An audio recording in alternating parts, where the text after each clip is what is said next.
Hello ladies and gentlemen, this is SSGL here bringing you another discussion video. This time we're going to be talking about the announcement that has been made regarding the upcoming sequel to Battlefront 2. It has been announced that the same split screen that the predecessor had, the two-player split screen, is set to return to this upcoming sequel that is going to be released this November along with the new Star Wars movie, The Last Jedi. This is quite good news. I am very excited about it.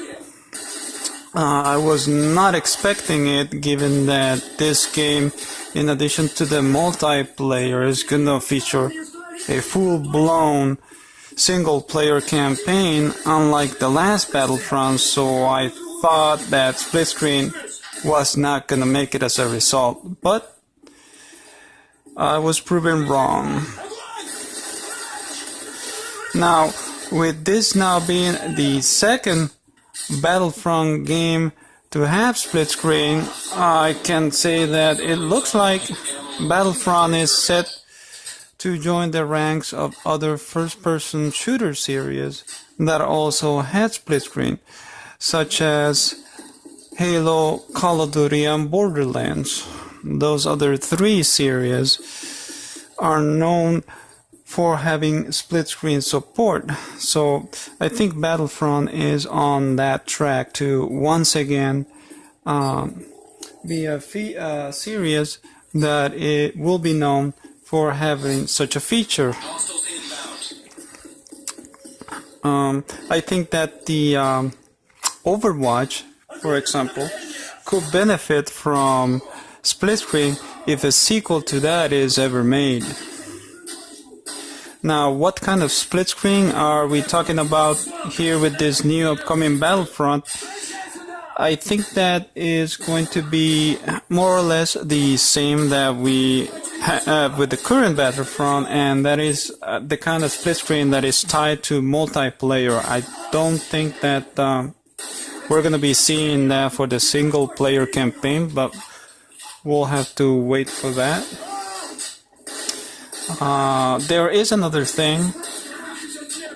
Whenever split screen is described for this Battlefront or the one that we have now, I realize that the term co-op is always used to find out if the current Battlefront had split screen.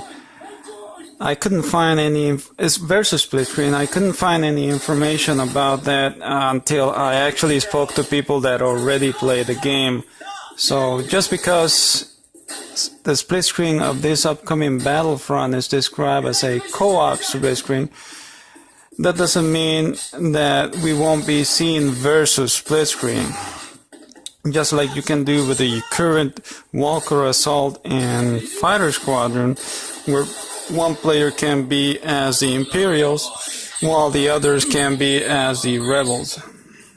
So now when I compare a Battlefront with the other games that we have that have split screen support, the other first-person shooters, Battlefront to us serves as the game that fills the niche of open large-scale combat, something that I was not expecting when I first got acquainted with Walker Assault and Fighter Squadron. You see, unlike the online split screen where it's 20 versus 20 for Walker Assault, I was expecting that because of split screen, because of the need to render things twice, that number was going to be reduced to something like 10 versus 10. But that didn't turn out to be the case. It maintained 20 versus 20 with the inclusion of all those AI bots. So Battlefront allowed me to, for the first time, experience large-scale combat while using the feature of split screen. while Battlefront fills that niche of large-scale combat, we have the Call of Duty series, particularly the Black Ops series, which is the only Call of Duty currently that features a full 4-player split-screen package. That series, for us, will fill the medium scale combat, where thanks to AI bot support, things can go up to 6 versus 6 in all kinds of game modes, from domination to straightforward team deathmatch.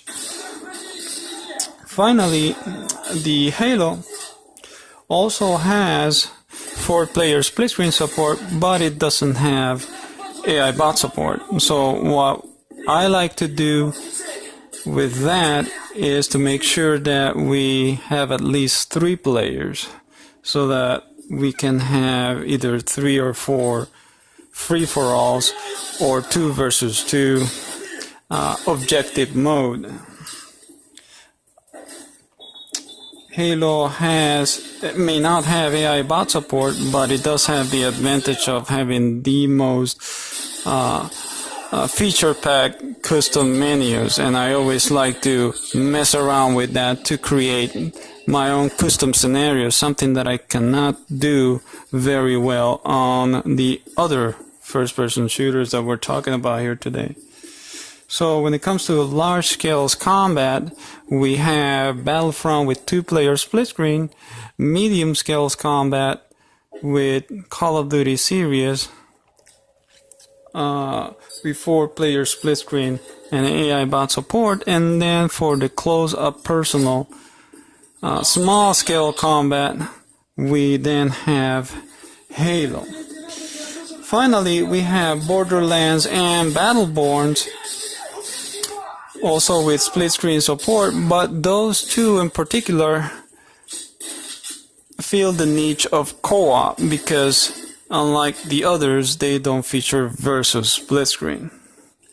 All in all, while I prefer versus split-screen myself, co-op is also a good addition, and I'm beginning to like that as well.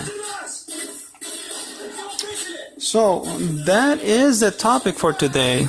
There are polls that I included on this video as well as in the description section. So in addition to you leaving comments in the section below, there is a variety of ways that you can participate in polling about whether or not split screen coming back to the Battlefront series is good news for you. I mean, if it is important for you or it is not. First, we have the YouTube poll card located on the upper right corner of the screen, or if you want to go a little bit deeper, at the end of the description you will find that there is links for polls taking place at GameFAQs.com under both the Xbox One and PlayStation forums. If you decide to go there, you'll find quite a lot of people not just talking about how they feel about split screen returning to Battlefront, but also about split screen in general, what it means for them, the uses that it has, and how it should remain relevant in today's online age. So, I hope you guys enjoyed this video. This is SSGL, and until the next time, peace.